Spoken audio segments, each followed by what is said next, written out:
निर्मला सीतारमण जी ने आज बजट पेश किया है। किसानों, युवाओं, रोजगार। मुझे इस बात की प्रसन्नता है कि लगातार यशस्वी प्रधानमंत्री श्रीमान नरेंद्र मोदी जी के नेतृत्व में देश को आगे बढ़ाने के प्रयास विभिन्न विभाग कर रहे हैं और खास करके जो बजट आज का लेखानुदान के नाते से आया। पूर्ण बजट तो जुलाई में आएगा, लेकिन हम सब जानते हैं कि उनके सर्वहितैषी सर्वस्पर्शी कामों के आधार पर सभी विभागों पर पर्याप्त ध्यान देते हुए खास करके गरीब, महिला, युवा, किसान पर केंद्रित प्रधानमंत्री ने इस बजट को जो ध्यान केंद्रित किया, जिसके कारण से लगभग 25 करोड़ हमारी आबादी गरीब रेखा से बाहर आई है। ये बहुत बड़ा एक तरह से उपलब्धि है और उसी प्रकार से ये जो देश की दुनिया की चौथी अर्थव्यवस्था के रूप में भारत परिवर्तित हुआ है और आने वाले समय में ये जो नया टेन्योर आएगा, इसमें तीसरी अर्थव्यवस्था का जो उनका संकल्प है, उसका पूरा बेस दिखाई दे रहा है। ये अमृतकाल में भारत को 2047 तक दुनिया का नंबर 1 देश बनाने की दिशा में जो काम किए जा रहे हैं, उसके परिणाम है। और खास करके इस 2 करोड़ लोगों को नए आवास देने की जो कल्पना की गई है, ये तो बगैर कोई कारण से गरीब लोग अपना घर नहीं बना पा रहे हैं, उनके घर पे वो अभिशाप नहीं है, ये परमात्मा की कृपा है। यशस्वी प्रधानमंत्री हर गरीब के घर पक्की छत का जो सपना देखते हैं, उसका ही परिणाम है कि उनने अभी जो पुरानी गरीबी रेखा की लाइन थी, उसमें बड़े पैमाने पे वो काम किया था और 2 करोड़ नए घर का जो संकल्प किया, ये अद्भुत है। इसी के साथ साथ हमारी आंगनवाड़ी, आशा कार्यकर्ता और इनको सबको भी आयुष्मान योजना का जो लाभ दिया है, ये लंबे समय से दरकार थी कि ऐसे जो थोड़े अपनी सेवाएं देते थे गरीब वर्ग है, उनको भी लाभ मिलना चाहिए।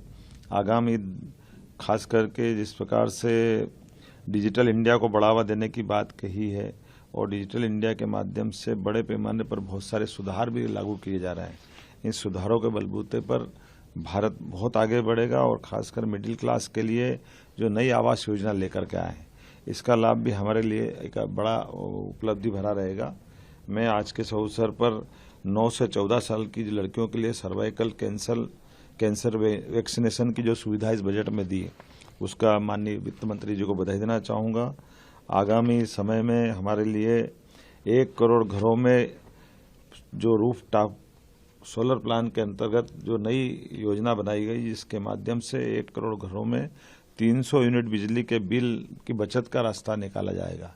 ये न केवल ऊर्जा के क्षेत्र में क्रांतिकारी कदम है, इसका बड़ा लाभ हमको मिलेगा। मध्य प्रदेश में पर्यटन की अपार संभावना है। ऐसे पर्यटन को लेकर के माननीय नरेंद्र मोदी जी की सरकार ने वित्त मंत्री जी के माध्यम से लगभग 75,000 करोड़ के ब्याज मुक्त ऋण देने का जो निर्णय किया है, ये हमारे लिए बिल्कुल आमूलचूल परिवर्तन कर देगा। पर्यटन अब केवल एक क्षेत्र में नहीं, पर्यटन से कई सारे सेक्टर में लाभ मिलेगा और मध्य प्रदेश में तो अपार संभावना है। उड़ान योजना के अंतर्गत 517 नए रूट पर एयरपोर्ट्स का निर्माण और विस्तार, ये हवाई यातायात की दिशा में बहुत बड़ा माइलस्टोन का काम करेगा। अभी मैंने ग्वालियर से अहमदाबाद की नई फ्लाइट का आकाशा एयरलाइंस का शुभारंभ किया है। ऐसे भविष्य में बहुत बड़े पैमाने पर हवाई यातायात की संभावना मध्य प्रदेश में, क्योंकि मध्य प्रदेश बहुत भौगोलिक दृष्टि से बड़ा है, ऐसे में हमारे इस यातायात का भी लाभ मिलेगा। उम्मीद करता हूँ ये उम्मीदों भरा बजट भारत की प्रगति में, उन्नति में और आर्थिक दृष्टि में एक नई ऊंचाई तक पहुँचेगा। मेरी अपनी ओर से श्रीमती निर्मला सीतारमण जी को बधाई, माननीय प्रधानमंत्री जी को बधाई। और इसी परिप्रेक्ष्य में हमारे विभिन्न विभागों को जोड़ करके हम अपने लेखानुदान में इन बजट का लाभ लेंगे और मध्य प्रदेश को देश का नंबर 1 का राज्य बनाने की दिशा में आगे बढ़ेंगे।